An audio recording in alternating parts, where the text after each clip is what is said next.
the third was in Memphis. We stopped by the Stax Museum, and I surprised all the brothers on the trip because I had days earlier called your father and called his writing partner, David Porter. I think you'll like this story. So David Porter and Isaac Hayes III, while we were at Stax, we walked around. We had a tour guide. We saw the museum, and then I'd arranged for all of us to have lunch in the back room, in the executive room, their conference room, really. So we're in there having lunch. The door opens, and in walks Black Moses with David Porter, and all of this, of course, is caught on film. But to see the face of all these brothers on this trip when your dad and David Porter came in was just an amazing moment. And we sat there for hours talking to your father, talking to David Porter about Stax Records and about their songwriting. And it was just a wonderful, wonderful moment. It wasn't much longer after that your father passed away, but one of his last appearances, certainly in a documentary, was ours, Stand. I am forever grateful for his time with us that day. He wasn't feeling so well, but he sat for hours and spent time with us inside of Stax, the house that he basically built. It was just an amazing conversation. So I just wanted to share that with you and the audience to just show again how much I loved and respected and admired your father, who I interviewed many times. But that trip with all these brothers was an amazing moment with Isaac Hayes. So that's my Isaac Hayes story. Everybody's got an Isaac Hayes story, and I didn't got into how much I love Watt Stacks. We can talk about Watt Stacks for hours, and how he turned that joint upside down. But that's the father. When we come forward, we'll talk to the son about his work. The father was in the music lane. The son is in the tech lane, and we'll talk about his app called Fanbase when we come forward. You're listening to Isaac Hayes III on Tavis Smiley. This is getting good. Yeah, man. Tavis Smiley continues when we come forward.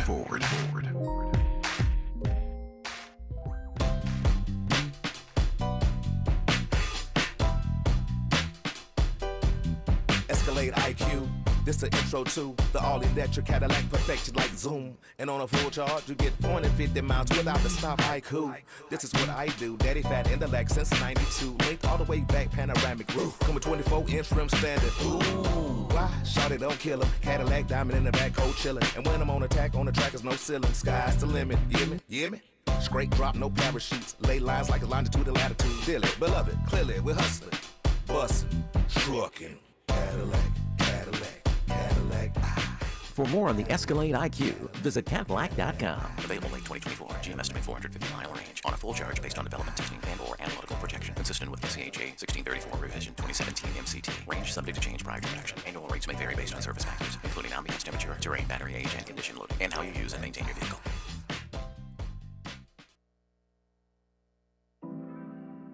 When you're young, life is full of choices. Don't let opioids like highly addictive and deadly fentanyl take away your life with just one wrong pill. Addiction is a disease that can affect anyone at any age.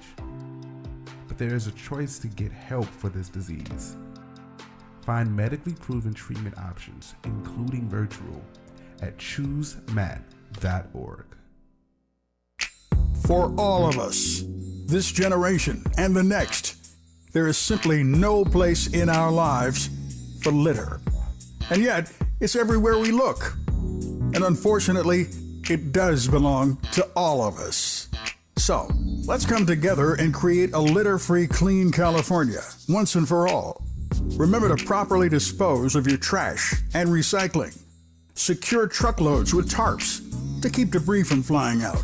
Clean out your car when you're at a gas station. Take pride in your community by organizing a cleanup event, or join a cleanup event near you. Zero litter is the goal. Join us at cleanca.com. That's cleanca.com. Let's do it together. Brought to you by Caltrans. cleanca.com. 1 in 4 Americans today are living with a disability.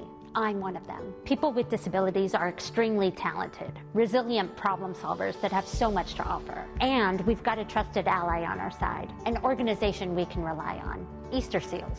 Easter Seals is leading the way to full equity, inclusion, and access to healthcare, employment, and education for people with disabilities, families, and communities.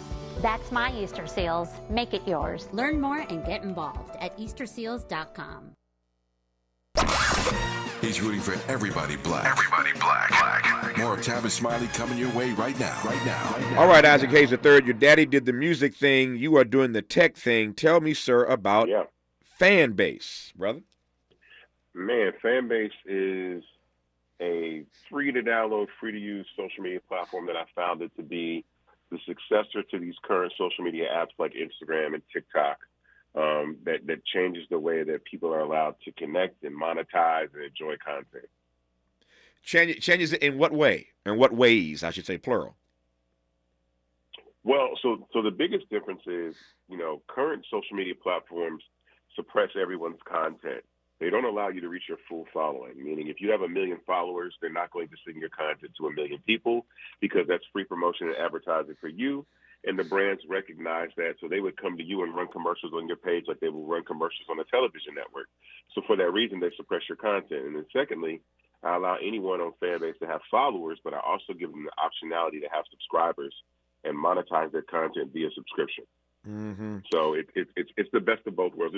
It's really the future of where social media is going to democratize a social network of media that allows anyone to basically turn themselves into their own Netflix, their own streaming service. Mm-hmm. Tell me more about that process that you think is in the offing of democratizing these networks, these platforms. So, ironically, I've been saying this for probably about 4 or 5 years, but I think that number one, subscriptions are coming. I don't think the mainstream pop culture has learned the value of being able to monetize direct to consumer, but also with streaming platforms like Netflix, Hulu, Disney Plus. These platforms are not sustainable at their current price point. Meaning, Disney, Disney spends $140 million to shoot one season of Loki, but they're charging $14.99 a month, and so they're not able to sustain and grow. They're losing billions of dollars. So eventually what they were trying to do is unbundle, but they're winding up rebundling. They're putting Disney and Hulu and ESPN all back together, and they're going to raise their prices to $30, $40, $50 down the road. And so people subscribing directly to people is going to be bigger and more lucrative and more, advantageous for content consumers that really want to, phone in and subscribe to, let's say, somebody for $2.99 a month for your favorite artist or your favorite brand. And so that's what Fanbase does, is we're separating and giving the people to make the real choice in the content that they want. What's your read then? I'll come to Fanbase in just a second, I promise. But since you went there, you got my mind working. I'm intrigued now. So what's your read then on the future of these streaming services that you just laid out? If you think that the current price point, the current economic model is not sustainable long term. I think they're good. I think they're all going to merge. I think that I have a sneaky suspicion that somewhere in the near future, Apple is going to buy Disney. I know that sounds crazy. Yeah. But I feel like Apple will probably acquire Disney. When they acquire Disney, they will get Hulu. They will get probably ESPN. So they'll wind up being about 4 or 5 major streaming services. But those price points are going to be higher because you're getting away from cable television and people are getting into, like I said, video on demand streaming. And so that's going to open the door for lower price points to exist for creators to monetize their content via subscription. So I think they're just going to wind up charging more and being less of them. I'm not going to argue with you about what Apple may do into the future. And the reason why I say that is because we are living more and more, it seems to me, in a country where our government is allowing these monopolies to take over. I was literally just in a conversation earlier on our show today, Isaac, about the airline industry. There are really only 3 major carriers now. I mean, major carriers. You got again, you got United, you got American, you got Delta. You got a few others out there, but you got a few major carriers, and they're basically they're running the table, and the price points are through the roof right now, and so we're seeing monopolies in tech. I think we're seeing and we'll see more monopolistic behavior. So it wouldn't surprise me at all that what you just suggested may in fact come true. If in fact that does come true, it seems to me then that the price points for subscriptions will go up, not down, because you got fewer choices. Well, yeah, no, those prices will go up. Right. What I mean is what I'm saying is with Fanbase, if you want to subscribe, let's say to Cardi B, or you want to subscribe to Drake. Right. Drake can then create his own content, his own I got you. streaming content. He can make a podcast, a reality show, a tour documentary, and charge people $9.99 a month to subscribe directly to him. And that money is going to be more money than he's ever made doing any other thing that he's done, because subscription revenue is massive. Like people that have fan bases, as I call them, because 95% of the people that follow you are not your fan base. It's about 3 to 5%.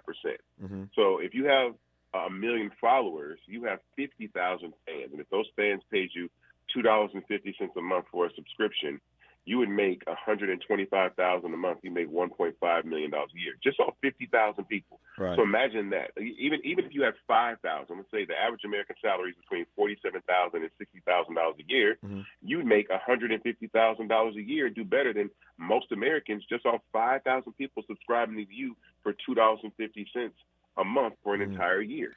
So that's the future. Yeah, I hear it. I'm fascinated by that breakdown you just shared. So if the people following me, let's just take myself as an example. If the people following me, only a percentage of them are my fans, who are these other folk following me? Isaac Hayes III? So I say those are people that are mildly interested in you, like a magazine at the checkout aisle. Right. They're nosy or they're haters. That's it. You know. I take it. They're either nosy or they're haters, but they're not real Tavis fans. I take your point. Well, you got to think about people like Beyonce that has hundreds of millions of followers. Right. Every time she releases an album, she doesn't sell hundreds of millions of albums. I get it. She sells a small percentage of albums, and that's the point, is that her fan base, the Beehive, is buried within that larger audience of people that just follow Beyonce. Yeah, hadn't thought about it that way, but it makes perfect sense. So back to fan base. Tell me how you seed the content on fan base, if that makes sense.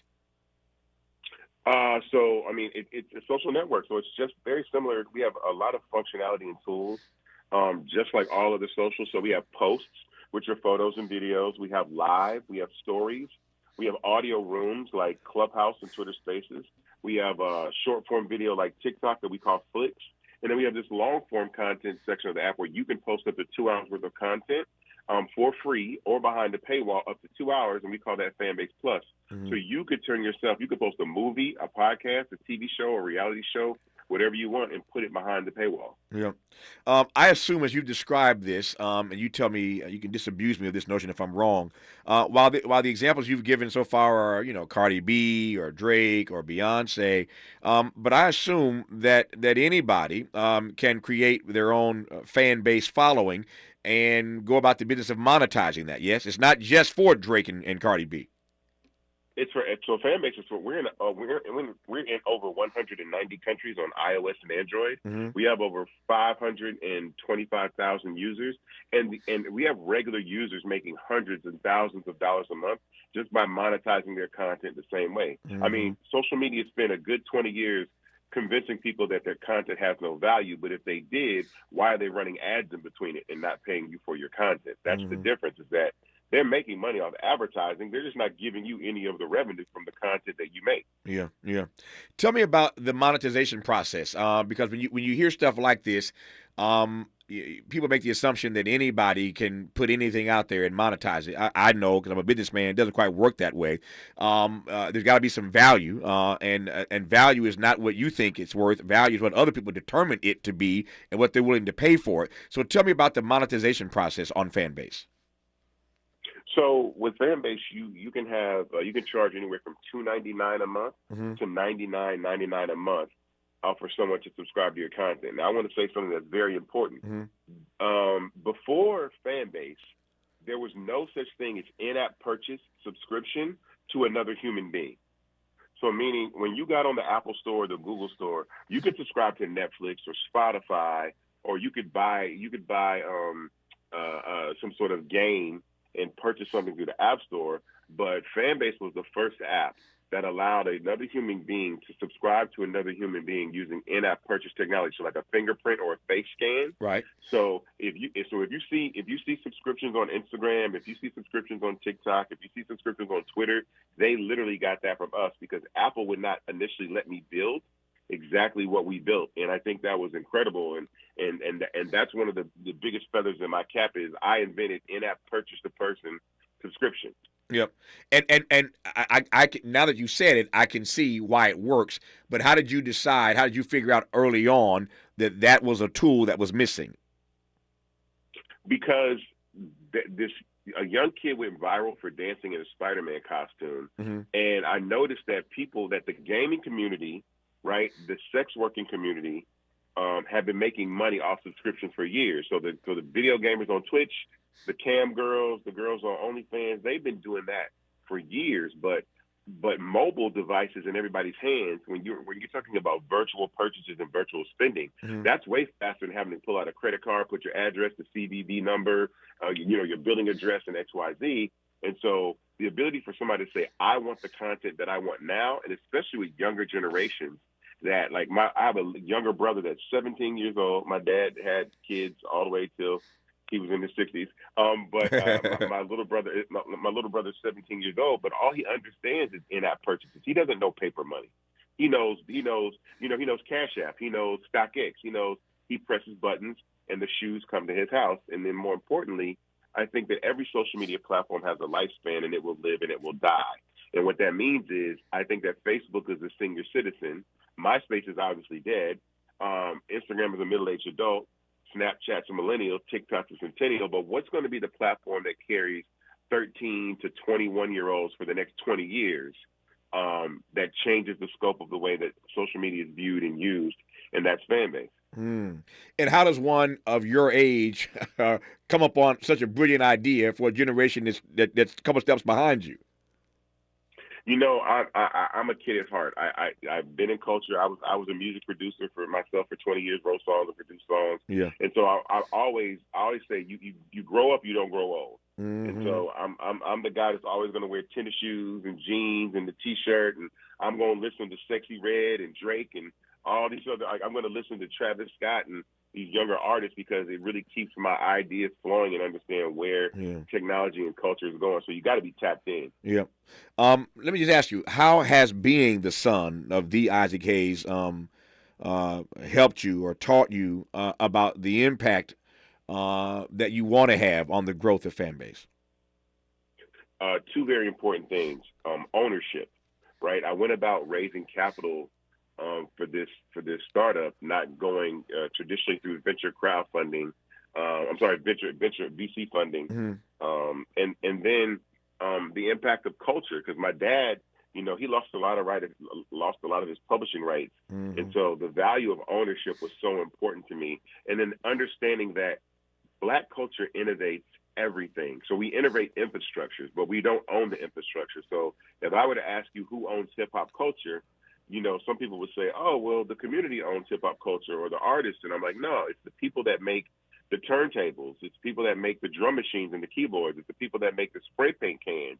And so we innovate automobile culture. We innovate DJ culture. We innovate social media culture, but we don't own any infrastructures. And so we can be as creative. And that's the gift and the curse of being Black, is that we will innovate anything put in front of us.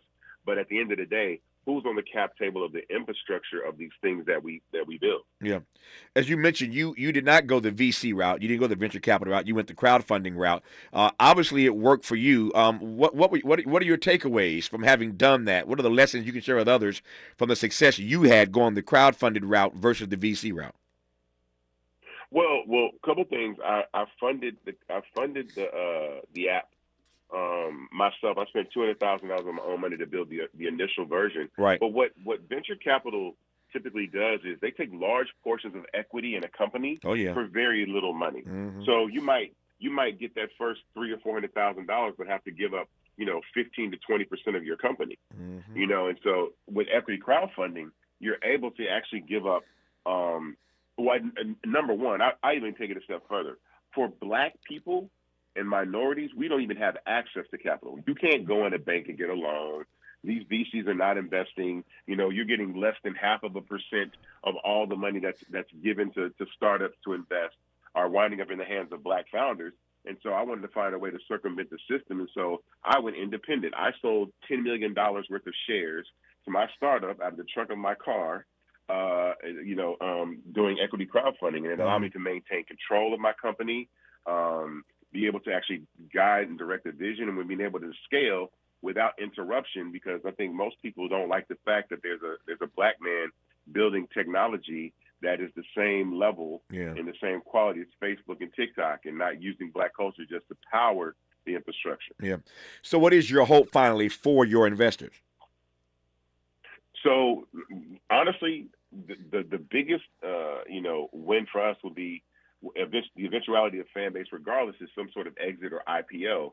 But I want it to be something massive, because I want to return a lot of the wealth back, largest distribution of wealth to black people ever in the history of this country. That's my goal.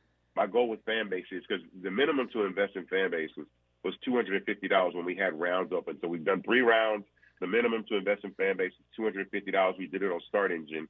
And so imagine someone putting $250 in a startup, and then, 8 years from now saying, wait, that company I invested in just went public or IPO'd, and my $250 is now worth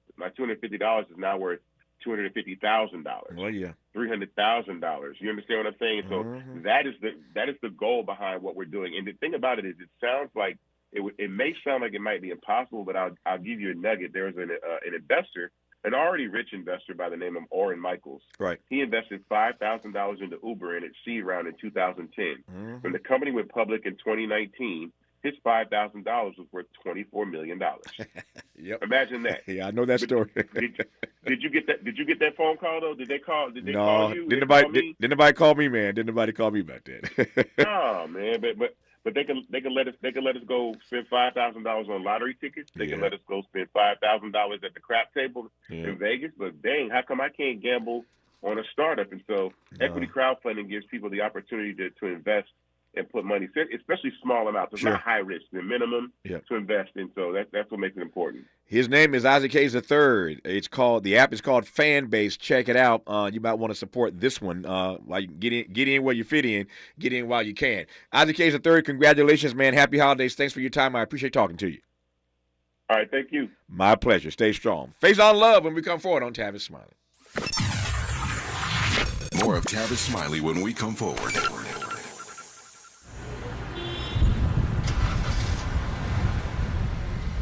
What's up, party people? It's your favorite MC's favorite rapper, MC Light here. And we're celebrating 50 years of hip-hop, authentically powered by Cadillac.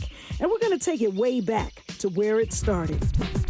It was only fitting that hip-hop began with teenagers at a back-to-school jam in the rec room of a South Bronx apartment complex by an 18-year-old brother. By the way, I'm also sure he had a Cadillac parked outside. He noticed the energy on the dance floor when he switched between 2 turntables, extending the beats, repeating the breaks, and never losing the rhythms. And that was the birth of hip-hop. And from that moment, it took off. For more on how Cadillac is celebrating hip-hop's 50th, visit Cadillac.com/audacity.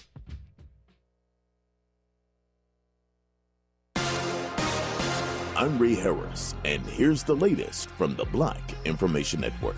The United Nations wants an immediate humanitarian ceasefire in Gaza. The U.S. says it supports a pause in fighting, but not a ceasefire that would allow Hamas to plan another attack. George Santos's time as a congressman might be over, but his legal troubles continue. The former Long Island congressman was back in federal court, where he faces federal fraud and other identity theft charges.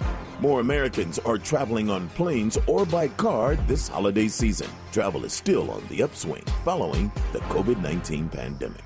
The Federal Reserve rate cuts could come as early as June. That's according to the latest CNBC Fed survey.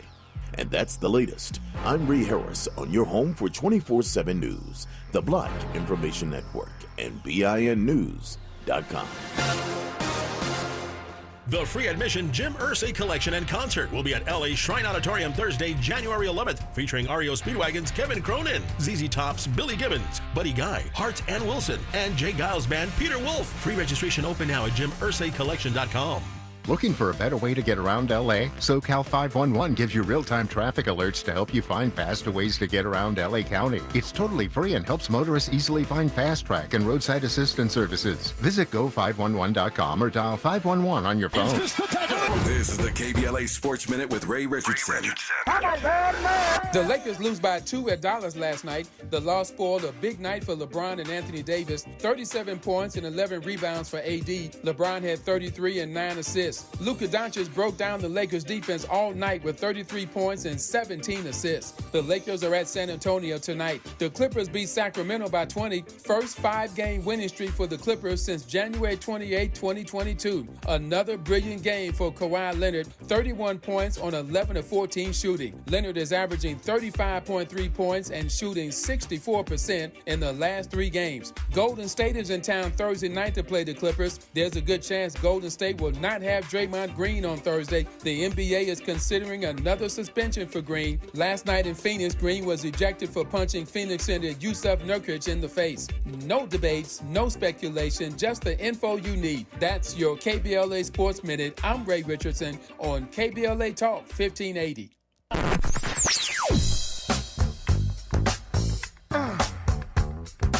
This is KBLA Talk 1580. Talk radio.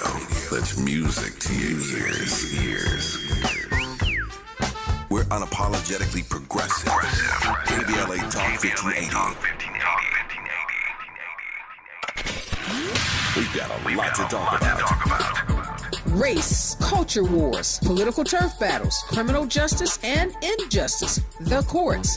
These are the conversations you won't hear elsewhere. My guests are leading journalists, celebrities, and sports figures, elected leaders, and influencers. They aren't afraid to get into it and say the quiet part out loud. With Ariva Martin in real time, your commute just became the most engaging part of your day. Tune in weekdays from 4 p.m. to 6 p.m. or find us on YouTube. Ariva Martin in real time, when you want it straight, no chaser. Unapologetically progressive. KBLA Talk 1580.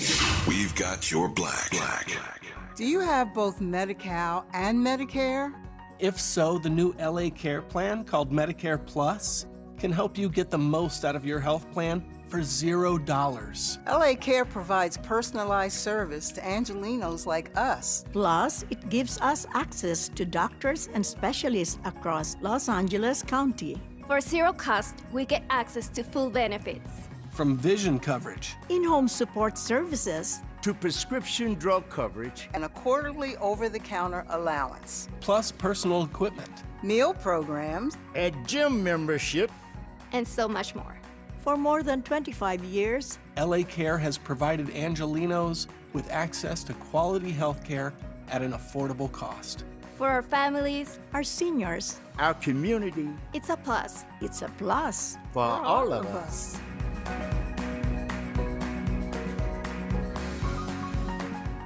Day 1, the hardest day. The day you hear, this is a type of blood cancer.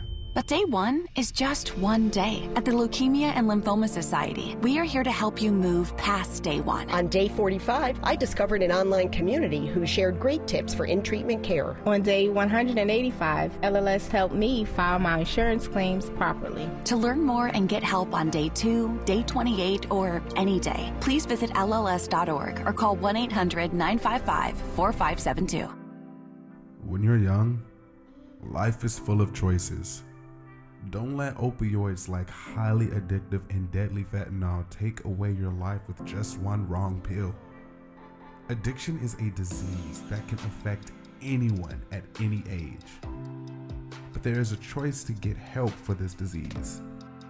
Find medically proven treatment options, including virtual, at choosemat.org. More honesty than you can handle. More empowerment than you can imagine. You're tuned in to Tavis Smiley. You are indeed, and I promised you a conversation with Faison Love, who honestly I cannot find right now. This happens from time to time in live radio, sadly. Don't know where Faison is. We're trying to get him on the phone to talk about the 20th anniversary of Elf. So I apologize for that. I hate telling you stuff that doesn't actually happen. So we'll keep trying to track him down in the few minutes we have left.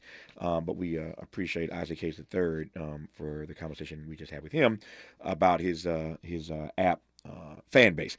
In case you didn't hear this earlier, it gives me a chance to sort of spend a few minutes talking about this. I'm hoping that tomorrow on our program, I haven't seen the rundown for tomorrow yet, but maybe tomorrow we'll get our resident legal expert, Connie Rice, on the program to talk about this tomorrow. But this is big news, and I'm seeing more and more articles popping up even as I've been on the air about the Supreme Court decision to decide the scope of these obstruction charges central to Donald Trump's January 6th case. So, again, if you missed this, the Supreme Court has announced, and I'm, again, getting more data by the minute, they've announced that they are going to make a decision on this obstruction charge for Donald Trump and for all the hundreds of others, 300 plus other people who've already been charged on this account for the insurrection on the Capitol January 6th, of course, 2021. At the center of this is the question, can the government charge defendants in these cases under a federal law that makes it a crime to corruptly obstruct an official congressional proceeding? So that if, in fact, the U.S. Supreme Court once again decides that Jack Smith and the federal government went too far and using this particular provision to prosecute successfully these persons who were involved in the insurrection on January 6th, then all of those convictions will be overturned. Say nothing of what happens to the case of Donald Trump. I was talking to Ryan Grimm earlier on our program today, who is the Washington, D.C. bureau chief for The Intercept and author of a new book about the squad. He and I were discussing this, and the most critical part of this decision that we now know from the Supreme Court that they will, in fact, decide on this question at the heart of this case against Donald Trump. The key takeaway is that it is clearly going to push back the trial of Donald Trump. I've said repeatedly and said earlier on the program today when this news broke that the one thing that Donald Trump wants is for all these cases to be delayed. Somebody once said justice delayed is justice denied. We shall see whether or not that adage holds true in this particular case or cases regarding Donald Trump. But no question about the fact that he wants these trials to be pushed back. You've heard me discuss any number of times all of these polls and surveys that keep coming out about Joe Biden. It's one thing to make too much of these polls a year away from Election Day, but as I've said before, these polls have a pattern to them. And the pattern seems to suggest that Joe Biden's in some trouble right now, whether it's youth voters, whether it's red states, battleground states. Joe Biden is in some trouble at the moment. And sadly, his best hope to win re-election may be, it certainly appears that way at the moment, his best hope may be for Donald Trump to be convicted. And so you see Jack Smith and other prosecutors, Fannie Willis down in Atlanta, with their foot on the accelerator, doing what they can to move these cases along as swiftly as they possibly can. Why? Because they know what you and I know. They know what I just said, that if these cases get delayed and there is no chance for a conviction of Donald Trump before Election Day, then we're going to be. It's going to be a tight race. It's going to be a tight race either way, I think. Assuming that Donald Trump and Joe Biden are the presumptive nominees for their party, it's going to be a tight race either way. But any success that Donald Trump has kicking these cases down the road is just more drama, I think, for our current president. So now here comes the Supreme Court saying that we are going to hear this case. Jack Smith, of course, asked them, the special prosecutor asked them to do that before they get deeper into this and have further delays. So he's decided very wisely early on to ask the Supreme Court for a ruling on this. And the question again is whether or not they used the right provision, whether or not they were allowed to use this legal provision under the law, the federal law, that makes it a crime to corruptly obstruct an official congressional proceeding. Again, back to my conversation earlier with Ryan Grimm. Ryan said, well, Tavis, what is the purpose of a protest if not to disrupt whatever is currently underway? That's what a protest is all about. And that may very well be the way that some members of the U.S. Supreme Court see this question, that's what a protest is all about. And then all of a sudden, you've got the Supreme Court giving cover, a way of escape, a way out, if you will, for all these persons by the hundreds already convicted of storming the Capitol on that particular day. And it gives more cover again to Donald Trump, and once again delays this case even more. So we shall see what the Supreme Court has to say about this in the days ahead. Let me just read for you now. Connie, again, our brilliant legal analyst, is in court today, but she saw this story and sent me this note. So I'll tell you what Connie has to say about it. And again, I've not seen tomorrow's schedule, but I'm sure we'll be talking about this a bit more tomorrow. And maybe we'll get Connie in for a few minutes to sort of break this down from her perspective. She says, Tavis, this and other jurisdiction scope challenges were always in the queue. These statutes covering insurrection, sedition, obstruction of official proceedings, and other crimes against the Constitution and democratic order are rarely used. Underscore that.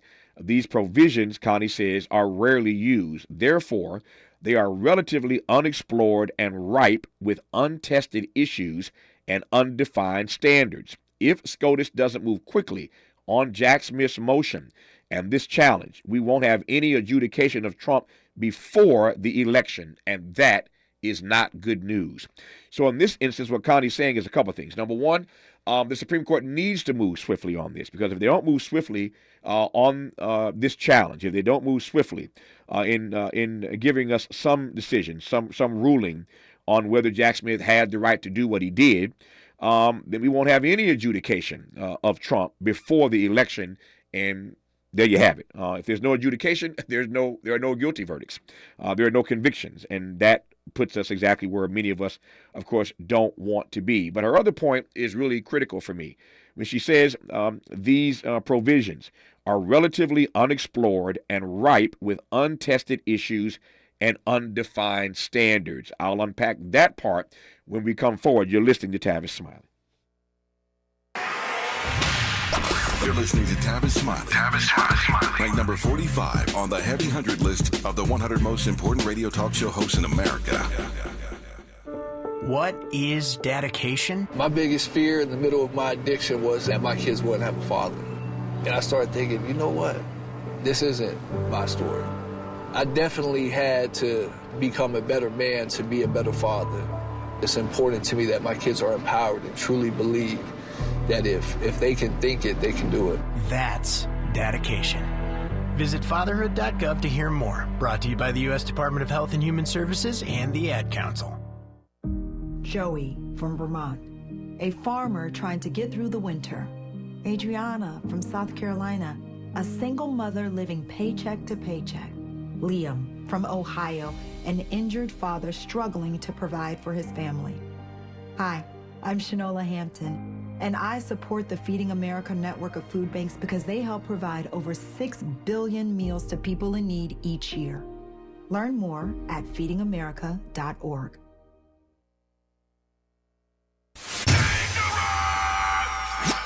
Environmental justice, pollution, and climate. In Los Angeles and across America, people of color are suffering and dying from disproportionate health impacts on a planet that has less than 10 years to prevent irreversible damage. Heat illnesses, respiratory illnesses, water-related illnesses, food system impacts, insect-related diseases, black maternal health, and mental health effects. As the impacts of climate change mount, millions of vulnerable people, our people, are going to bear the brunt of these extreme environmental events, which will likely lead to forced displacement, loss of cultural identity, and other related risks. These realities are as real as rain. Stay tuned to KBLA Talk 1580 for more details about the most progressive multimedia and live events campaign any black media outlet has ever undertaken to combat the climate catastrophe. Experts, events, empowerment. It's all on the way from unapologetically progressive KBLA Talk 1580. We don't black down. We level up. Level up, level up, level up, level up, level up, level up, level up, level up, level up, level up, level up, level up, level up. I'm Scarlett Johansson. My family relied on public assistance to help provide meals for us. These meals fueled my involvement in theater and the arts as a child, which fostered my love for acting. The Feeding America network of food banks helps millions of people put food on the table. You can join the movement to end hunger by donating, volunteering, and advocating. Because when people are fed, futures are nourished. Join the movement to end hunger at feedingamerica.org/act now. Brought to you by Feeding America and the Ad Council. Helping to make you the most knowledgeable person in your circle of friends. This is Tavis Smiley.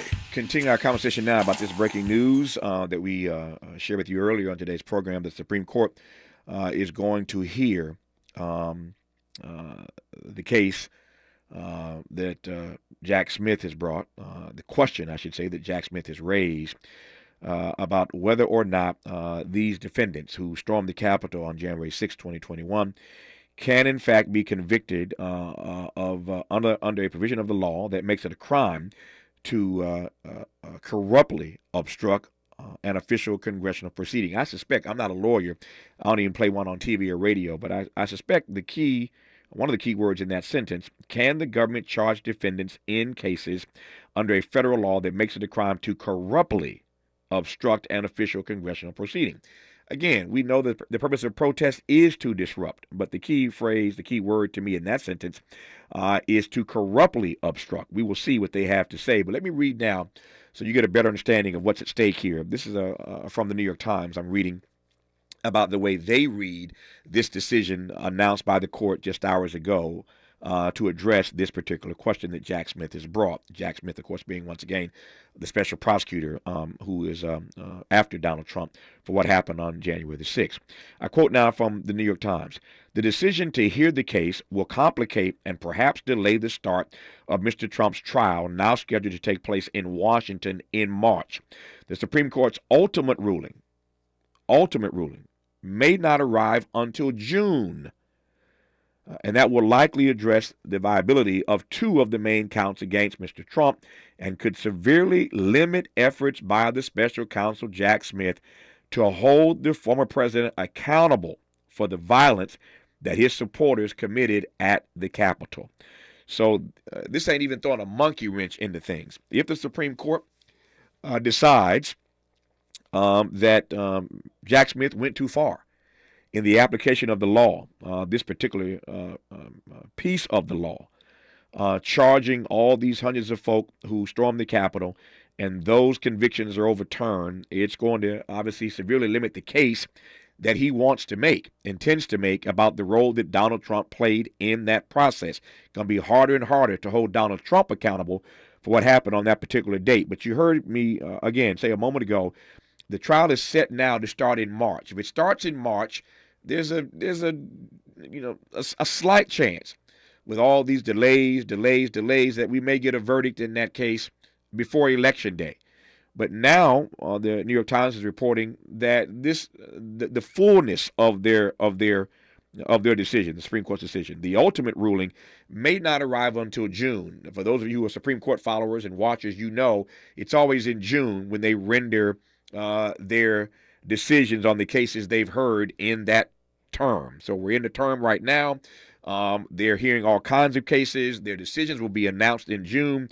And so if they don't announce until June the ultimate ruling on the two major issues that are at stake in this issue, well, that tells you where we are with regard to the start of the trial. If it don't start until after June, you ain't going to have no verdict likely by Election Day, and Donald Trump would have skated and avoided the worst of whatever may be to come.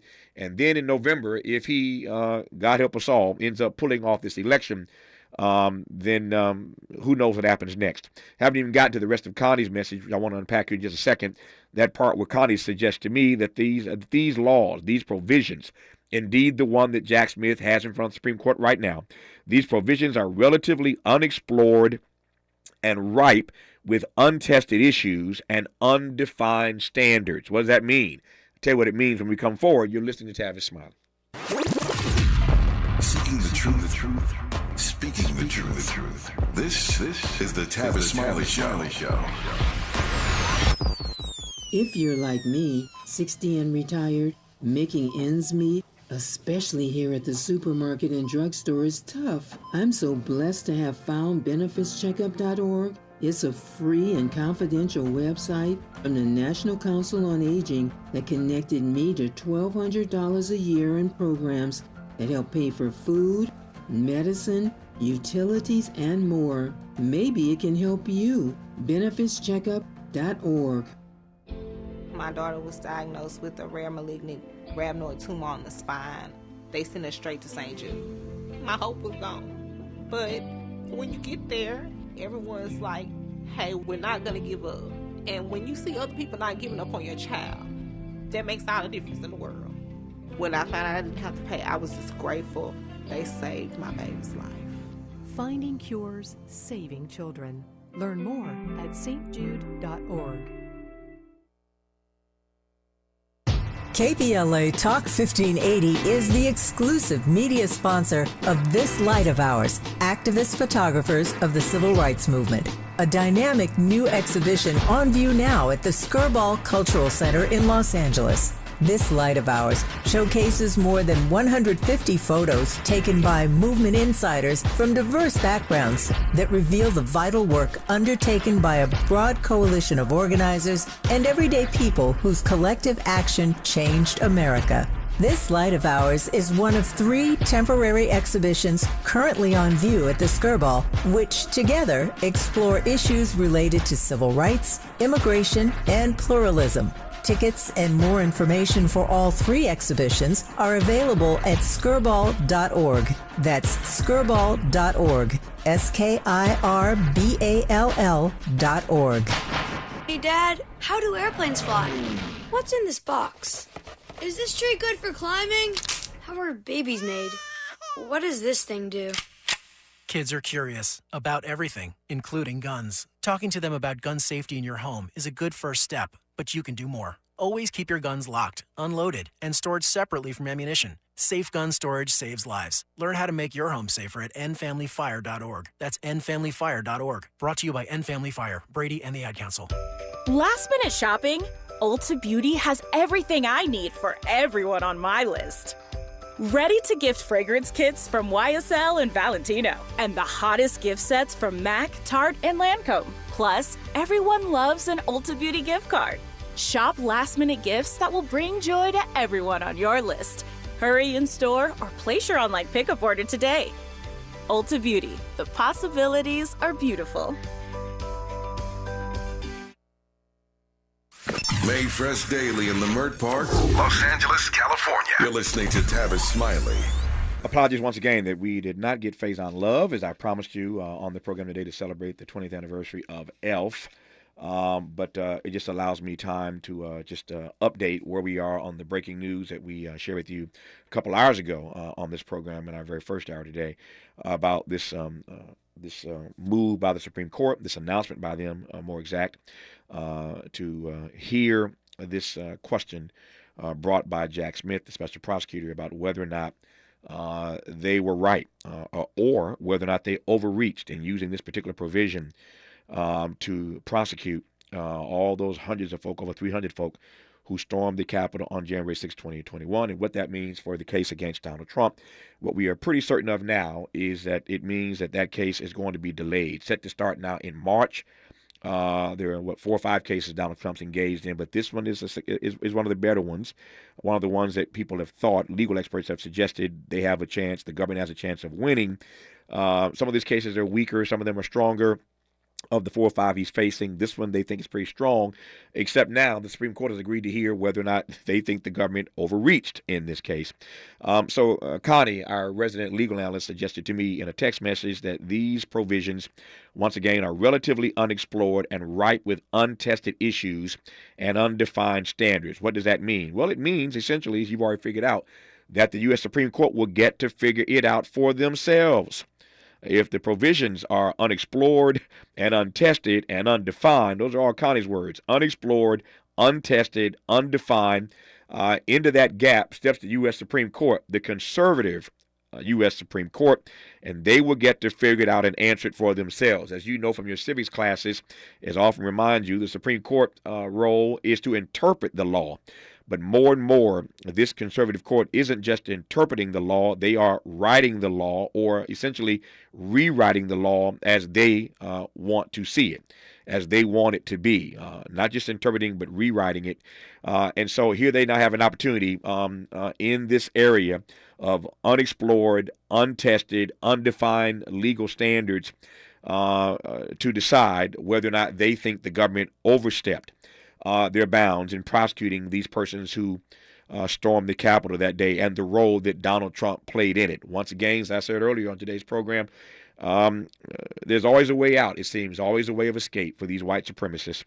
And to think that the U.S. Supreme Court could come to their rescue and get them out of this mess, this fine mess that they find themselves in, is a whole nother issue. And again, if we know what would happen if these had been black folk, we would not be in this conversation. There wouldn't be this breaking news. I wouldn't be trying to explain to you what the court is about to do if these were black folk who would storm the Capitol. We know that. I digress on that particular point. Finally, Ryan Grimm, one of our guests earlier today, brought to my attention that this particular case, or a facet of this, was looked at by a lower court, a federal court, and they ruled 2-1 on this issue. And the Trump-appointed judge in that case said that the government had gone too far. The Trump-appointed judge in that 2-1 decision said essentially that she felt that the government had gone too far. So that's one Trump-appointed judge. On the Supreme Court, there are a number of other Trump-appointed jurists, and we will see what this conservative court will have to say in the days to come regarding this particular case. We will keep our eyes on it, of course, and be talking about it here, and for that matter, it'll be talked about everywhere. I'm sure tonight on all the cable channels, they're talking about it right now, of course, but tonight this will be the lead on every major primetime program. What does this really mean for Trump? What does it mean for those protesters? And ultimately, what does it mean for this experiment in democracy? We'll leave it there for now. Thanks for tuning into our program today. Back here tomorrow, Lord willing, to do it all over again. Until then, thanks for listening to Tavis Smiley. And as always, keep the faith.